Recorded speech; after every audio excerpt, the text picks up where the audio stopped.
IPL 2026 సీజన్లో మరో ఉత్కంఠభరితమైన match అభిమానులను మునివేళ్లపై నిలబెట్టింది. ఓటమి ఖాయం అనుకున్న మ్యాచ్లో యువ ఆటగాడు ముకుల్ చౌదరి నాట్అవుట్గా 54 పరుగులతో ఆకాశమే హద్దుగా చెలరేగడంతో కోల్కతా నైట్ రైడర్స్ పై లక్నో సూపర్ జైంట్స్ 3 వికెట్ల తేడాతో అద్భుత విజయాన్ని సాధించింది. ఈడెన్ గార్డెన్స్ వేదికగా జరిగిన ఈ మ్యాచ్లో చివరి బంతి వరకు పోరాడిన లక్నో చిరస్మరణీయ విజయాన్ని తన ఖాతాలో వేసుకుంది.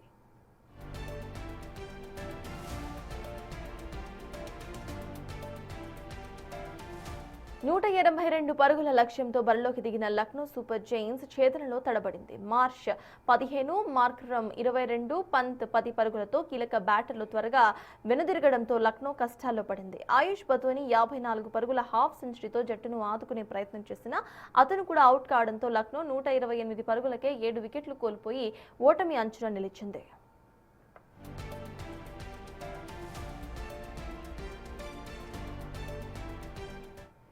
ఇక ఈ క్లిష్ట సమయంలో క్రీజ్లోకి వచ్చిన ముకుల్ చౌదరి మ్యాచ్ స్వరూపాన్నే మార్చేశారు. కోల్కతా బౌలర్లపై ఎదురుదాడికి దిగి కేవలం 27 బంతుల్లో 2 4లు 7 భారీ సిక్సర్లతో 200.00 స్ట్రైక్ రేట్తో అజేయుడిగా 54 పరుగులు చేశాడు. చివరి ఓవర్లో విజయానికి 14 పరుగులు అవసరం కాగా వైభవ్ అరోరా బౌలింగ్లో 2 సిక్సర్లు బాది స్కోరును సమయం చేశారు.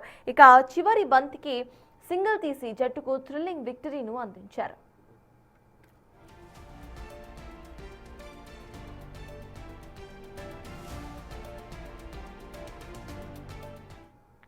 అంతకుముందు టాస్ ఓడి బ్యాటింగ్ చేసిన కోల్కతా నైట్ రైడర్స్ నిర్ణీత 20 ఓవర్లలో 4 వికెట్ల నష్టానికి 181 పరుగుల గౌరవప్రదమైన స్కోరును చేసింది. కెప్టెన్ అజింక్య రహానే 41, ఇక ఆంక్రిష్ రఘువంశీ 45 పరుగులతో రాణించగా చివరిలో రోమన్ పావెల్ నాట్అవుట్గా 39 పరుగుల మెరుపు ఇన్నింగ్స్ ఆడారు. అయితే ముకుల్ చౌదరి అసాధారణ పోరాటంతో కోల్కతాకు సొంత గడ్డపై ఓటమి తప్పలేదు.